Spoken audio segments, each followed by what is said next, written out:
ओ साथीहरु हैन त्यो चाहिँ हामी दुईटा चाहिँ टक अब चाहिँ यिनी चाहिँ मेरो भ्लगमा देखिन नपाएर लास्टै उस गरेका छन् साथी मेरै मोबाइल लिएर हेलो गाइस नमस्ते सबजनालाई म पनि सन्चै छु हजुरको आशीर्वाद फेरि फेल भयो ल गाइस अब चाहिँ हामी यहाँ विवेक मामाको घर छौँ विवेक मामा हिँडेको छ यता विवेक दाइ चाहिँ यता मनोज दाइले चाहिँ गिटार बजाउँदै हुनुहुन्छ हैन अब यता भित्र पवन दाइ हुनुहुन्छ अब चाहिँ हाम्रो चाहिँ यो गलेनको लागि यो महोत्सवको लागि यो भन्दै हिँडेको छ यो गाडीले हैन अब चाहिँ हामी महोत्सवमा छिट्टै जान पाइन्छ हैन चट्ट लाएर अब विवेक दाइको हेर्नु नि त अब चाहिँ म चाहिँ अब घर जान्छु हैन घर सर गएर साथी गर्छु अहिले चाहिँ हाम्रो मनोज दाइले गिटार बजाउँदै हुनुहुन्छ कस्तो बजाउनुहुन्छ हेर्नु होला है त ल म त एक दिनमै गइदिन्छु कि त्यस्तो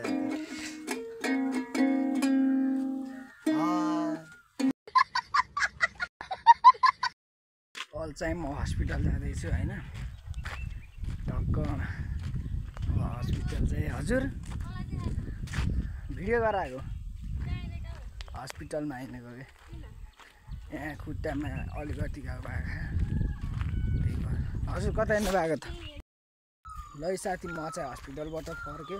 हस्पिटलदेखि चाहिँ मलाई के दियो भन्दा यो मलम दिएको छ हैन खुट्टामा लगाउनलाई बिहान साँझ चाहिँ हैन अब चाहिँ म घर हिँडेको छ हैन टक्क घर जाने बाटो हैन म चाहिँ घर जाँदैछु अब हैन लगाइ अब चाहिँ म घर आइसकेको छु यता चाहिँ नास्ता गर्दै हुनुहुन्छ मामा मम्मी आमाले नास्ता गर्दै हुनुहुन्छ यता चाहिँ ओइ विपुल यहाँ चाहिँ त कहाँ हिँडेको छ तेरो नाम के हो विपुल के जित्ती जित्ती भनेको के हो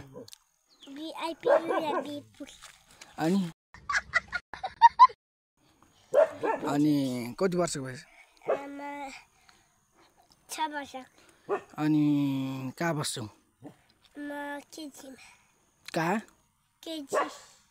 केजीमा सस भनेको ए हो र मैले चाहिँ कहाँ बस्छस् भनेको केजीमा भनिदिएर आएको मैले त घर कहाँ बस्छस् भनेको नि त ल साथीहरू आजको भिडियो यति नै हैन खानासाना खाएर म चाहिँ सुत्न लाग्यो हैन अब यति नै भन्दै यो भिडियो यहीँ इन्ड गर्न चाहन्छु जय नेपाल।